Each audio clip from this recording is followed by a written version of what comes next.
सतगुरु कबीर साहब सत्संग को स्थान देते हैं। सतगुरु कबीर साहब कहते हैं कि सत्संग के आधी घड़ी और तप के वर्ष हजार, कि सत्संग के आधी घड़ी और तप के वर्ष हजार, और सो भी बराबर है नहीं कहे कबीर विचार। विश्राम साहब जी आप भी थोड़ा यहाँ देखिए, थोड़ा ध्यान दीजिए।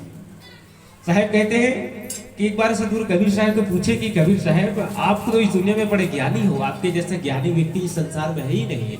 आपको बचपनावस्था से लेकर युवावस्था तक इस इंसान के जीवन में क्या क्या बीतता है, क्या क्या गुजरता है, कौन से स्थिति में कौन सा व्यक्ति कौन सा निर्णय लेता है, इन सब बात इन सब बात से आप भली भांति परिचित हो। तो कबीर साहब आप कृपा करके आप एक बात बताइए, कहे कि पूछो।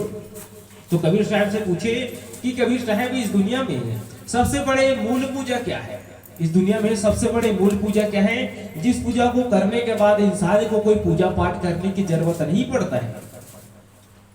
उस पूजा करने के बाद व्यक्ति को नहीं हवन यज्ञ करने की जरूरत है, और नहीं उपवास व्रत करने की जरूरत है, और नहीं विभिन्न प्रकार के प्रपंच करने की जरूरत है। तो सतगुरु कबीर साहब विचार करके कहते हैं, साहब कहते हैं कि सत्संग के आधी घड़ी और तप के वर्ष हजार, और सो भी बराबर है नहीं कहे कबीर विचार। साहब फिर विचार करके कहते हैं कि सत्संग के आधी घड़ी, कि सज्जनों अगर हम थोड़ा समय आधा घड़ी निकाल कर अपने जीवन के, अपने दिन के आधा घड़ी निकाल कर अगर हम सत्संग में बैठते हैं, सुनते समझते हैं, और जो संदेश को अपनी जिंदगी में उतार के चलते हैं, तो साहब कहते हैं कि तब के वर्ष हजार, जो साहेब कबीर के संदेश को अपनी जिंदगी में उतार के चलते हैं, तो हमें वो फल मिलता है जो फल हम कहीं पे जाकर 1000 साल किसी बरगद पेड़ के नीचे, तालाब के नीचे, किसी समुद्र के नीचे अगर ध्यान लगा के बैठ जाएंगे 1000 साल तक, तो वो फल नहीं मिल पाएगा। जो फल केवल मात्र हम थोड़ा समय आधा घड़ी सत्संग में बैठते हैं।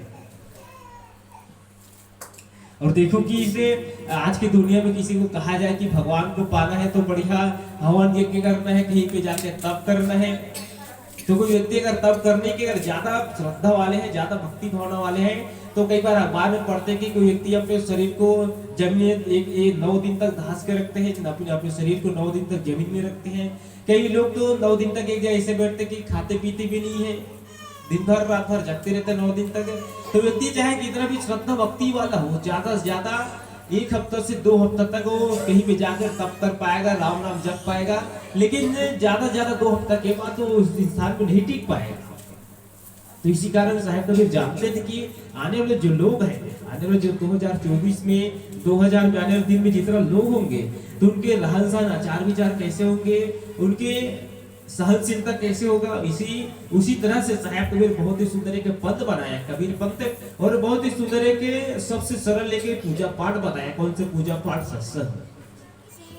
ये जो सत्संग है, चौका आरती है, तो इसे चौका आरती में अगर हम थोड़ा सा भी बैठ जाते हैं, वो फल मिल जाता है जो फल हम 1000 साल कहीं पे जाके हम तप करेंगे, कहीं पे जाके राम नाम जपते रहेंगे, तो फल नहीं मिल पाता है। जो फल हमें केवल मात्र आधा घड़ी सत्संग में मिल पाता है। एक समय एक व्यक्ति जो बड़े श्रद्धा भक्ति वाले थे, जो अपने पुत्र को हमेशा पढ़ाना चाहते थे कि मेरे एक पुत्र है, मेरे पुत्र को बढ़िया मैं पढ़ाऊंगा, पढ़ाऊंगा, और साथ ही साथ पढ़ाई के साथ साथ मैं उसे शास्त्र का भी ज्ञान दूंगा, और रामायण गीता महापुराण इन सब बातों का मैं ज्ञान दूंगा। तो व्यक्ति स्कूल में मात्र 10वीं तक पढ़ाया और अपने पुत्र को एक गुरुकुल में भेज दिया, गुरुकुल आश्रम। तो उसे गुरुकुल आश्रम बढ़िया वेद पुराण शास्त्र उपनिषद ये सब पढ़ाया जाता था। तो उसके पुत्र गए, उस आश्रम में गए, गुरुकुल में गए, और केवल मात्र 5 साल में हर चीज उपनिषद वेद पुराण शास्त्र हर चीज पूरा कंठस्थ से याद कर लिए, केवल मात्र 5 साल में। और जब उसकी छुट्टी हुआ कि भाई आप तो पूरा पढ़ लिए, अब सब चीज तो याद कर लिए हो, तो उसके छुट्टी हुआ, जब घर वापिस आया तो उसके पुत्र ने देखे, उसके पिताजी दूर से देख लिया कि मेरे बेटा आ रहा है, 5 साल तक पढ़ाई किया था, 5 साल तक गुरुकुल में पढ़ाई किया है, तो सब चीज सीख गए होगा, मानवतावाद है, जिंदगी कैसे जीना है, वेद पुराण पढ़ लिए, जिंदगी जीना भी सीख लिया होगा। लेकिन अपने पुत्र को जैसे दूर से देखे, तो उसके पुत्र चलते चलते आ रहे हैं, कैसे चल के आ रहे हैं, अपने सीने तान के चल के आ रहे हैं, और तन के चल रहे हैं। उसके पुत्र सोच रहे थे कि इस गांव में, मैं जिस गांव में रहता हूँ उस गांव में मेरे जैसे ज्ञानी व्यक्ति कोई और है ही नहीं। सबसे ज्ञानी तो मैं हूँ, जो मैं पूरे वेद पुराण शास्त्र सब चीज पढ़ लिया, मुझे सब चीज याद है। इसी कारण से वो उसके पुत्र को बड़े घमंड आ गया, अहंकार आ गया, तो बड़े तन के चल रहे थे। जैसे उसके पुत्र देखे कि उसके बेटा चल के आ रहे हैं, उसके पिताजी के मन में नाराजी हुआ, अपने मन में बहुत उदास हुआ। उसके पिताजी सोच में पड़ गए कि मैं तो अपने पुत्र को मैं गुरुकुल भेजा था, मैं तो अपने पुत्र को गुरुकुल भेजा था जहाँ पे मैं उसे मानवतावाद सिखाना चाहता था, लेकिन मेरे पुत्र ये 5 साल तक जिस गुरुकुल में था वो चीज नहीं सीख पाया जो मैं सिखाना चाहता था। लेकिन कई जो आज के जमाने में देखिए, किसी का बेटा अगर किसी गुरुकुल में जाए और वहाँ 5 साल, केवल मात्र 5 साल में हर चीज सीख के आ जाए, हर चीज गीता महापुराण भागवत हर चीज सीख के आ जाए, अभी कंठ से सीख के आ जाए, तो उसके पिता को बड़े घमंड हो जाए कि मेरे बेटा है, हर चीज आ जाता है, मेरे बेटा के जैसे इसे संसार में, मेरे गांव में, आसपास मेरे जिला में, मेरे राज्य में मेरे जैसा, मेरे बेटा के जैसे कोई व्यक्ति नहीं होगा। तो हर व्यक्ति को घमंड आ जाए, अहंकार आ जाएगा। लेकिन उसके पिताजी नाराज हो गए कि मेरे बेटा 5 साल तक पढ़े लिखे लेकिन वो तन के चल के आ रहे हैं। तो जाकर अपने दरवाजा में जाकर खड़े हो गए, कहा कि हमने अपने पिताजी को देखे तो अपने पिताजी को चरण भी नहीं छुए। जब वो 5 साल बाद पढ़ के आया तो उसी घमंड आएगा था कि मैं तो हर चीज पढ़ लिया हूँ, इस कारण से अपने पिताजी के चरण भी नहीं छुए। तो उसके पिताजी कहे कि आप क्या पढ़े हो? तो अपने बेटा बताया कि मैं हर चीज पढ़ लिया हूँ, आप पूछो क्या पूछना चाहते हो। तो उसके पिताजी कहे कि मैं जो सिखाना चाहता था वो एक चीज आप नहीं सीख पाया पुत्र, मैं जिस चीज सीखने के लिए आपको गुरुकुल भेजा था वो एक चीज आप नहीं सीख पाए हो। तो एक काम करो, आप जो जितना बोरिया बिस्तर पकड़ के आए हो उल्टा पर और जाओ, गुरुकुल जाओ और वो एक चीज है, उस एक चीज को सीख के आ। तो उसके मारते कहे, उसके माँ जी कहे कि 5 साल बाद पढ़े के आए हैं, कम से कम घर में आन तो दे, चाय पानी पियन तो दे, खाना वाना खान तो दे, तब तो भेजना है। आए हैं 5 साल बाद पढ़ के आए हैं, तुरंत वापिस भेजा था। क्योंकि हर माँ जी, जितने भी हर माता जी के अपने पुत्र के, अपने पुत्री के प्रति उनके मन में, उसके हृदय में अपार करुणा होता है। चाहे एक बेटा चाहे कितना भी बड़े गलत से गलत काम की जाए, पाप से पाप काम कर ले, लेकिन एक माता जी के ममता अपने पुत्र के लिए कभी खत्म होता नहीं है। तो उसके माता जी कहे कि 5 साल में पढ़ के आए हैं, कम से कम थोड़ा खाना पीना खाने तो उसके बाद 1-2 दिन बाद फिर भेज देना। लेकिन पिताजी कहे नहीं, अब मैं जिस चीज सिखाने के लिए आपको मैं भेजा था वो चीज जब तक सीख के नहीं आओगे तब तक मैं अपने घर में घुसने नहीं दूंगा। तो सुनिएगा वो एक चीज क्या है। तो गए अपने गुरुकुल, फिर वापिस गए अपने गुरु के पास गए कि गुरुजी, मैं अपने पिताजी के पास जाकर मैं बताया कि मैं हर चीज याद कर लिया हूँ, जितना आप सीखा है उतना सब चीज सीख ले हो, लेकिन मेरे पिताजी मुझे एक चीज नहीं सीख पाए, इस बात के लिए मुझे शिकायत कर रहे हैं, मुझे घर में घुसने नहीं दे रहे हैं, वो एक चीज क्या है। तो उसके गुरुजी समझ गए, उसके पिता के भाव क्या है। तो कहे आप तो पूरा 5 साल पढ़ाई किए, लेकिन अब एक काम करना, आश्रम में 99 गाय है, इस गाय को पकड़ो और जाओ चराने जाओ।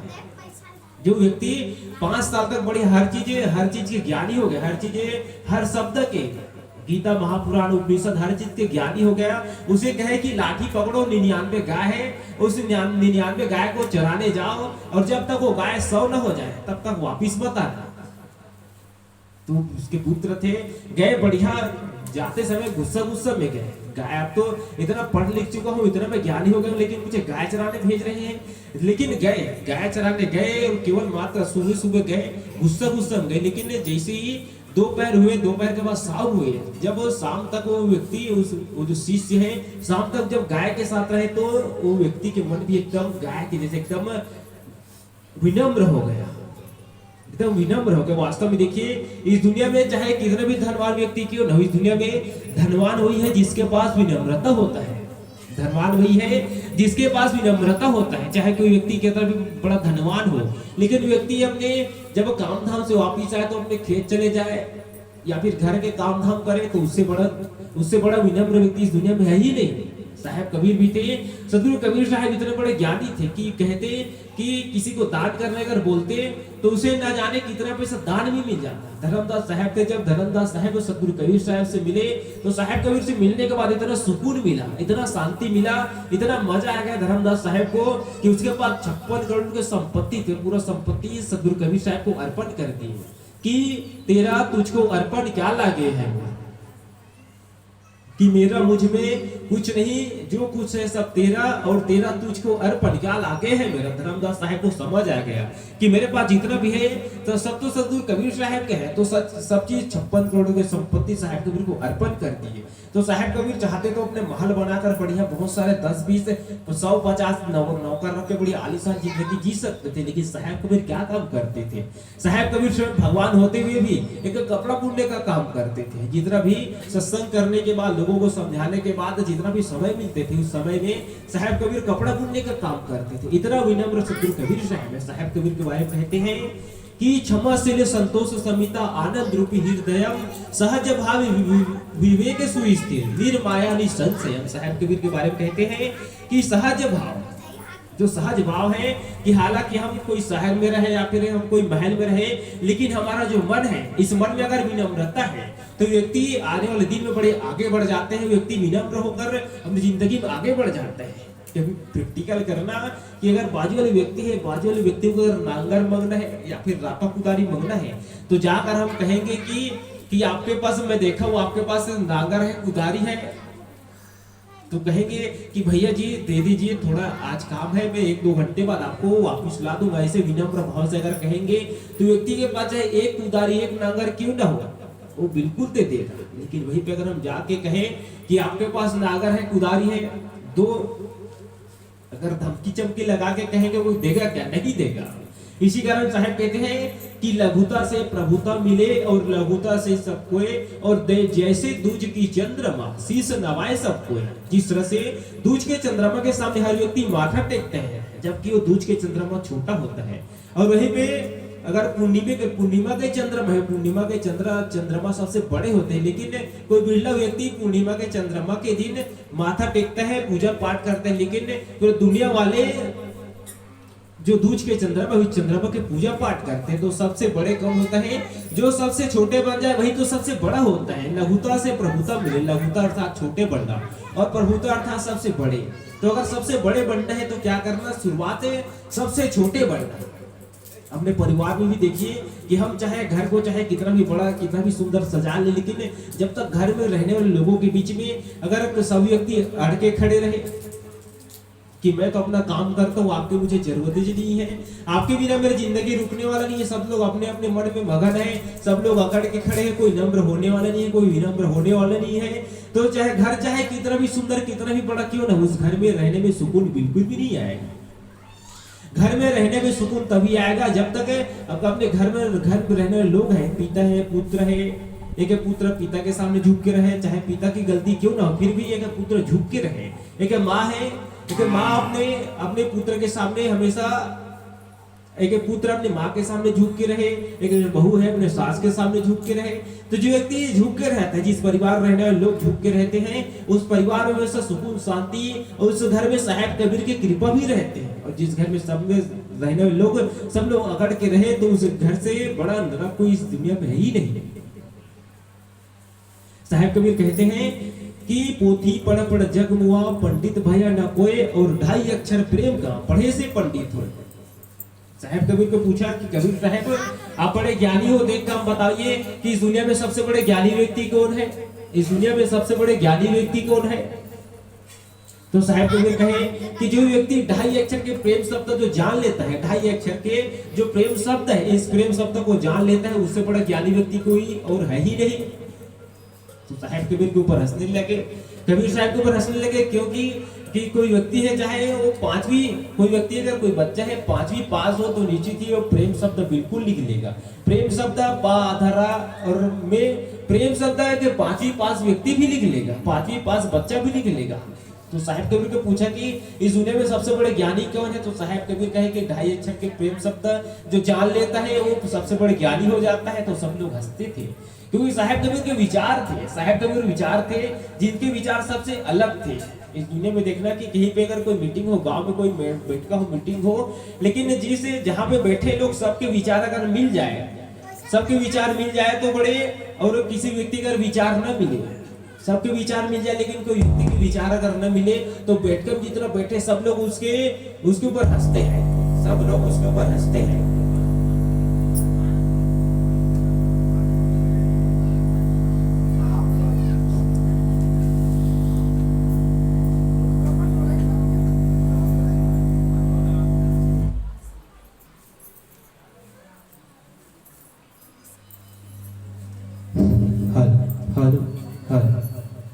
प्रेम से बोलिए सदगुरु कबीर साहब के पावन चरण में साहे बंदगी साहे। जिस तरह से अगर हम समाज में रहते हैं और अगर हमारा विचार अगर सही है, अगर हमारा विचार सही है, हमारे मन में अगर नेकी है, लेकिन हमारा विचार अगर दूसरे लोगों से मन मिलता नहीं है तो निश्चित ही उस व्यक्ति अपने समाज में बड़े हंसी के पात्र हो जाते हैं। सब लोग हालांकि वो सच करे, सही रास्ता पे चले, लेकिन व्यक्ति के ऊपर हर व्यक्ति हंसता है। जिस तरह से सदगुरु कबीर साहब थे, सदगुरु कबीर साहब एक बार देखे गंगा नदी किनारे गुजर रहे थे, गंगा नदी किनारे गुजर रहे थे तो साहब कबीर देखे कि गंगा नदी में बहुत सारे ब्राह्मण थे जो केवल मात्र नाम के ब्राह्मण थे, जो केवल रुपया पैसा बटोरने का काम करते थे। तो जितने ब्राह्मण थे अपने जजमान को इकट्ठा कर लिए, इकट्ठा करके बिठा लिए। कोई तो मुंडन संस्कार कर रहे हैं, कोई पिंडदान करा रहे हैं, तो कि अपने मरे हुए अपने पूर्वजों को श्रद्धांजलि दे रहे हैं। और जितने सब उसके जजमान थे, जब सब जजमान उसके मान के चले थे कि मेरे पिताजी है, मेरे पिताजी मर गए हैं, तो मैं इसे ब्राह्मण के पास में दान करूंगा, पिंडदान करूंगा, तो मेरे पिताजी मर गए, उसके आत्मा को शांति मिलेगा। तो साहब कबीर सोचे कि जितने लोग हैं, जो जजमान हैं, जितने ब्राह्मण हैं, सबके अंधविश्वास को दूर किया जाए। तो साहब कबीर क्या किए कि साहब कबीर जो गंगा नदी है, गंगा नदी उतरे साहब कबीर और गंगा नदी पानी को बाहर तरफ फेंकने लगे, गंगा नदी पानी को बाहर तरफ फेंकने लगे। तो जितने वहां लोग थे सब लोग पहले से जानते थे कबीर नाम का व्यक्ति है, इसके काम धाम, इसके रहन सहन सबसे अलग है। कभी तो कहते हैं पूजा पाठ मत करो, कभी तो कहते हैं उपवास व्रत मत करो, लेकिन कभी तो कहते हैं कि किसी पूजा पाठ में शामिल भी मत हो, क्योंकि साहब कबीर है लगता है पकड़ाए गए, हमेशा कोई ना हमेशा उल्टा पुल्टा काम करते, कभी सीधा काम करते ही नहीं है। और कोई व्यक्ति अगर सही रास्ता पर चले और दूसरों को अगर गलत लगे तो वो सबको उल्टा ही लगता है। तो साहब कबीर के उस जब गंगा नदी पानी को जब बाहर तरफ फेंकने लगे तो सब लोग वहां थे, सब लोग हंसने लगे। कबीर नाम के व्यक्ति शायद पगलाई गए हैं, लेकिन सब लोग आए, वापिस आए, कबीर साहब के वापिस आए, कबीर साहब के पास वापिस आए, पूछा कि कबीर साहब जी आप कर क्या रहे हो। तो साहब कबीर बताया कि यहाँ से 2 किलोमीटर दूर मेरा घर है, मेरा घर है 2 किलोमीटर दूर, जिसके मैं घर के सामने बहुत ही सुंदर बगीचा लगा, जिस बगीचा में एक बहुत सारे मीठे फलदार वृक्ष है, फूलदार वृक्ष है, जिस वृक्ष में पानी दे रहा हूं मैं, अपने बगीचे में पानी दे रहा हूं।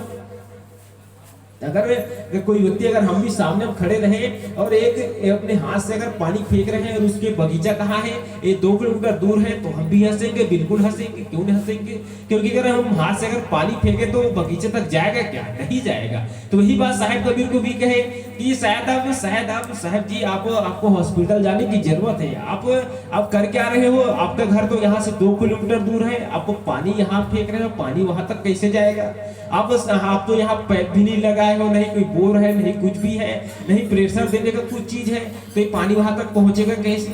तो साहब कबीर कहे कि आप भी तो वही कर रहे हो, आप भी तो वही कर रहे हो। मेरा घर यहाँ से केवल मात्र 2 किलोमीटर दूर है, लेकिन आपके पिताजी आपके पूर्वज जो मरे हैं वो ना जाने यहाँ से कितने किलोमीटर दूर है, लेकिन आप उसको पानी दे रहे हो। आप सूर्यदेव को पानी दे रहे हो, लेकिन सूर्यदेव की दूरी देखिए कि अगर विज्ञान की मानो तो यहाँ से 1600 किलोमीटर दूर है जो सूर्यदेव है, अगर उसको पानी देंगे तो पानी जाएगा क्या?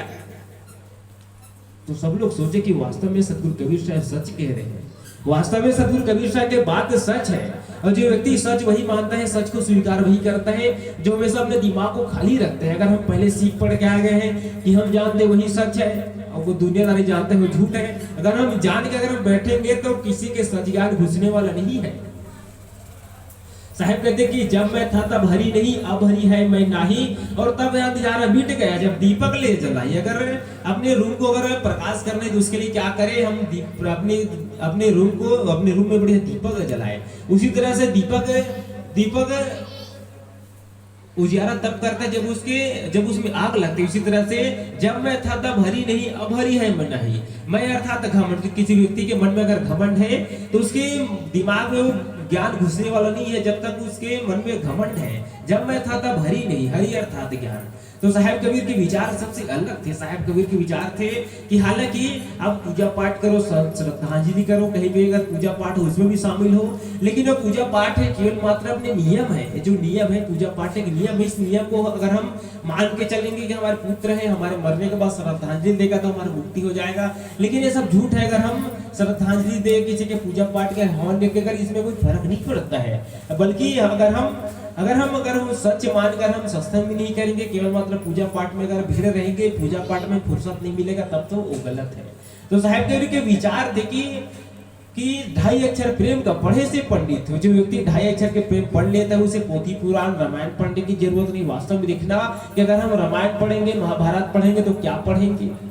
रामायण में पढ़ेंगे कि राम लक्ष्मण भरत शत्रुघ्न बहुत सुंदर भाई थे जो हमेशा प्रेम से रहते थे। और महाभारत